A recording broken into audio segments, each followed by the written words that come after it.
ನಮಸ್ತೆ ವಿಶೇಷ ಕಾರ್ಯಕ್ರಮಕ್ಕೆ ಸ್ವಾಗತ. ನಾನು ಪೂರ್ಣಿಮಾ. ನೋಡಿ, ಕಳೆದ ಕೆಲ ದಿನಗಳಿಂದ ರಾಜ್ಯ ರಾಜಕೀಯದಲ್ಲಿ ಅಲ್ಲೋಲ ಕಲ್ಲೋಲವೇ ಉಂಟಾಗಿದೆ.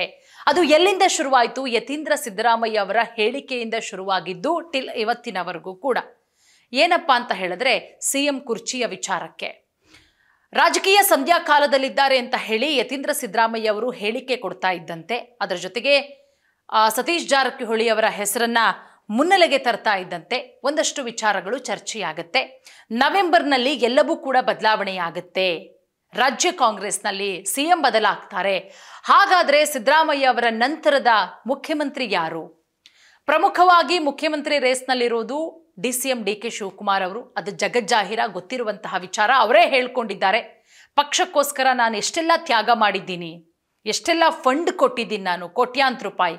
ಬರೀ ಕರ್ನಾಟಕದ ಚುನಾವಣೆಯ ಸಂದರ್ಭದಲ್ಲಿ ಅಷ್ಟೇ ಅಲ್ಲ, ಬೇರೆ ಬೇರೆ ರಾಜ್ಯಗಳ ಚುನಾವಣೆಯ ಸಂದರ್ಭದಲ್ಲೂ ಕೂಡ ಡಿಸಿಎಂ ಡಿಕೆ ಶಿವಕುಮಾರ್ ಅವರು ಸಾಕಷ್ಟು ಸಹಾಯ ಮಾಡಿದ್ದಾರೆ. ಈ ರೀತಿ ಅದು ಎಲ್ಲವೂ ಕೂಡ ಜಗಜ್ಜಾಹಿರ.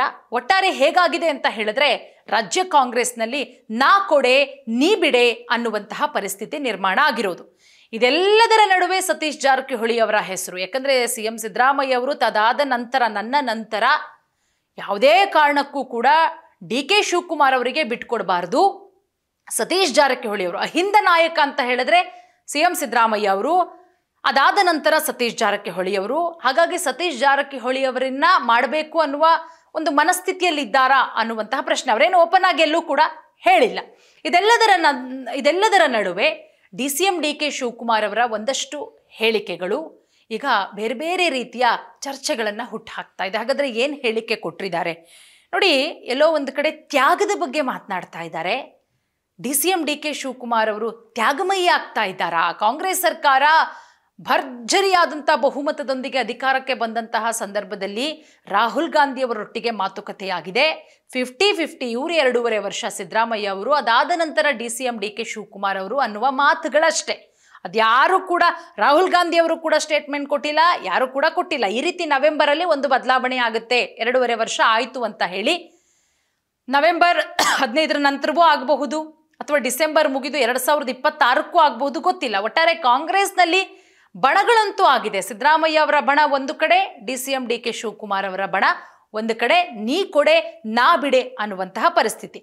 ಇದೆಲ್ಲದರ ನಡುವೆ ಡಿಸಿಎಂ ಡಿಕೆ ಶಿವಕುಮಾರ್ ಅವರ ತ್ಯಾಗದ ಮಾತುಗಳು, ಅದರ ಮಾತಿನ ಮರ್ಮ, ಅರ್ಥ ಏನು ನೋಡಿ. ಸೋನಿಯಾ ಗಾಂಧಿ ಪ್ರಧಾನಿ ಹುದ್ದೆಯನ್ನೇ ತ್ಯಾಗ ಮಾಡಿದ್ರು, ಇನ್ನು ನಾನ್ಯಾವ ಲೆಕ್ಕ ಸಿಎಂ ಹುದ್ದೆ ಕನಸು ತ್ಯಾಗದ ಸುಳಿವನ್ನ ಕೊಟ್ರ? ಹಾಗಾದ್ರೆ ಡಿಸಿಎಂ ಡಿಕೆ ಶಿವಕುಮಾರ್ ಅನ್ನುವಂತಹ ಒಂದಷ್ಟು ಪ್ರಶ್ನೆಗಳು. ಸೋನಿಯಾ ಗಾಂಧಿಯವರು ಹಿಂದೆ ಪ್ರಧಾನಿ ಹುದ್ದೆಯನ್ನೇ ತ್ಯಾಗ ಮಾಡಿಬಿಟ್ರು, ಇನ್ನು ನಾನ್ಯಾವ ಲೆಕ್ಕ ಅಂದರೆ ಅವ್ರ ಮಾತಿನ ಅರ್ಥ ಏನು ಅನ್ನೋದು ಈಗ ರಾಜ್ಯ ರಾಜಕಾರಣದಲ್ಲಿ ಸಿಎಂ ಬದಲಾವಣೆಯ ವಿಚಾರ ಈಗ ದೊಡ್ಡ ಮಟ್ಟದಲ್ಲಿ ಚರ್ಚೆ ಆಗ್ತಾ ಇರುವಂತಹ ವಿಚಾರ. ಈಗ ಡಿಸಿಎಂ ಡಿಕೆ ಶಿವಕುಮಾರ್ ಅವರು ಕೊಟ್ಟಿರುವಂತಹ ಹೇಳಿಕೆ ಸಾಕಷ್ಟು ಊಹಾಪೋಹಗಳಿಗೂ ಕೂಡ ಕಾರಣ ಆಗಿದೆ. ಯಾಕಂದ್ರೆ ಹಿಂದೆ ಪ್ರಧಾನಿ ಹುದ್ದೆಯನ್ನೇ ಸೋನಿಯಾ ಗಾಂಧಿ ಅವರು ತ್ಯಾಗ ಮಾಡ್ತಾರೆ, ನಾನ್ಯಾವ ಲೆಕ್ಕ ಅಂತ ಹೇಳಿರೋದು ಈಗ ಸಾಕಷ್ಟು ಚರ್ಚೆಗೂ ಕೂಡ ಕಾರಣ ಆಗಿದೆ. ಯಾಕೆ ಅಂತ ಹೇಳಿದ್ರೆ, ನಾನು ಆಗಲೇ ಹೇಳಿದೆ, ನವೆಂಬರ್ನಲ್ಲಿ ಸಿಎಂ ಬದಲಾವಣೆ ಆಗುವಂತಹ ವಿಚಾರ ಎಷ್ಟು ಮಟ್ಟಿಗೆ ಚರ್ಚೆ ಆಗ್ತಾ ಇದೆ. ಸಿಎಂ ಹುದ್ದೆ ಮೇಲೆ ಕಣ್ಣಿಟ್ಟಿರೋದು ಡಿಸಿಎಂ ಡಿಕೆ ಶಿವಕುಮಾರ್ ಅವರು. ಇಂದಿರಾ ಗಾಂಧಿಯವರ ಪುಣ್ಯಸ್ಮರಣೆ ಕಾರ್ಯಕ್ರಮದಲ್ಲಿ ಈ ರೀತಿ ಮಾತನಾಡ್ತಾರೆ. UPA ಒಕ್ಕೂಟದ ಬೆಂಬಲವೂ ಇತ್ತು, ಆದರೆ ಅವರು ಪ್ರಧಾನಿ ಹುದ್ದೆ ಮುಖ್ಯವಲ್ಲ, ಆರ್ಥಿಕ ತಜ್ಞ ಮನಮೋಹನ್ ಸಿಂಗ್ ಅವರಿಗೆ ಪ್ರಧಾನಿ ಹುದ್ದೆಯನ್ನು ಬಿಟ್ಕೊಡ್ತಾರೆ, ಈ ದೇಶಕ್ಕೆ ಗಾಂಧಿ ಕುಟುಂಬದ ಕೊಡುಗೆ ದೊಡ್ಡದು ಅಂತ ಹೇಳ್ತಾರೆ. ಈ ಅಧಿಕಾರದ ಹಂಚಿಕೆ ವಿಚಾರಕ್ಕೆ ಸಂಬಂಧಪಟ್ಟಂತೆ ಒಂದಷ್ಟು ಚರ್ಚೆಗಳು ನಡೀತಾ ಇರುವಂಥ ಹೊತ್ತಲ್ಲೇ ಈಗ ಡಿಸಿಎಂ ಡಿಕೆ ಶಿವಕುಮಾರ್ ಅವರು ಕೊಟ್ಟಿರುವಂಥ ಹೇಳಿಕೆ ಸಾಕಷ್ಟು ಚರ್ಚೆಗಳಿಗೂ ಕೂಡ ಕಾರಣ ಆಗಿದೆ. ಅಂದರೆ ಎಲ್ಲೋ ಒಂದು ಕಡೆ ಆ ಫೈಟಿಂದ ಹೊರಗಡೆ ಬರ್ತಾರಾ, ಅಥವಾ ಅವ್ರಿಗೆ ಗೊತ್ತಾಗಿದೆಯಾ ಸಾಕಷ್ಟು ಶಾಸಕರ ಬೆಂಬಲ ನನಗಿಲ್ಲ, ಸಾಕಷ್ಟು ಶಾಸಕರ ಬೆಂಬಲ ಇರೋದೇ ಸಿಎಂ ಸಿದ್ದರಾಮಯ್ಯ ಅವರಿಗೆ ಅನ್ನುವಂಥ ಮಾತಾ? ಅಥವಾ ಯಾಕಂದರೆ ಈ ಕಡೆ ಸಿದ್ದರಾಮಯ್ಯ ಅವರು ಹೇಳ್ತಾರೆ ಹೈಕಮಾಂಡ್ಗೆ ಬಿಟ್ಟಂತಹ ವಿಚಾರ. ಸಿಎಂ ಬದಲಾವಣೆ ವಿಚಾರಕ್ಕೆ ಸಂಬಂಧಪಟ್ಟಂತೆ ಡಿಸಿಎಂ ಡಿಕೆ ಶಿವಕುಮಾರ್ ಅವರನ್ನ ಕೇಳಿದ್ರು, ಅವರು ಹೇಳೋದು ಕೂಡ ಹೈಕಮಾಂಡ್ಗೆ ಬಿಟ್ಟಂತಹ ವಿಚಾರ. ಒಟ್ಟಾರೆ ಕಾದು ನೋಡಬೇಕಾಗತ್ತೆ ಏನಾಗುತ್ತೆ ಅನ್ನೋದು. ಇದೆಲ್ಲದರ ನಡುವೆ ಸತೀಶ್ ಜಾರಕಿಹೊಳಿ ಅವರ ಒಂದು ಭೇಟಿ, ದೆಹಲಿಯ ಭೇಟಿ ಕೂಡ ಸಾಕಷ್ಟು ಕುತೂಹಲವನ್ನು ಮೂಡಿಸಿದೆ. ಸಿಎಂ ಕುರ್ಚಿ ವಿಚಾರದ ನಡುವೆಯೇ ದೆಹಲಿಗೆ ಸಚಿವ ಸತೀಶ್ ಜಾರಕಿಹೊಳಿ ಅವರು ಭೇಟಿ ಕೊಡ್ತಾ ಇದ್ದಾರೆ ಅನ್ನೋದ್ರ ಬಗ್ಗೆ ಮಾಹಿತಿ. ಅವರು ಸುರ್ಜೇವಾಲಾ ಅವರನ್ನ ಭೇಟಿ ಆಗ್ತಾ ಇದ್ದಾರೆ. ಯಾಕಂದ್ರೆ ಸತೀಶ್ ಜಾರಕಿಹೊಳಿ ಅವರ ಹೆಸರು ಸಿಎಂ ರೇಸಲ್ಲಿ ಬಲವಾಗಿ ಕೇಳಿ ಬರ್ತಾ ಇರೋದ್ರಿಂದ ಸೊ ಕಾದು ನೋಡೋಣ ಮುಂದಿನ ದಿನಗಳಲ್ಲಿ ರಾಜ್ಯ ರಾಜಕೀಯದಲ್ಲಿ, ಅದರಲ್ಲೂ ರಾಜ್ಯ ಕಾಂಗ್ರೆಸ್ನಲ್ಲಿ ಮತ್ತಿನ್ಯಾವೆಲ್ಲ ಬದಲಾವಣೆಗಳಾಗುತ್ತೆ ಅಂತ.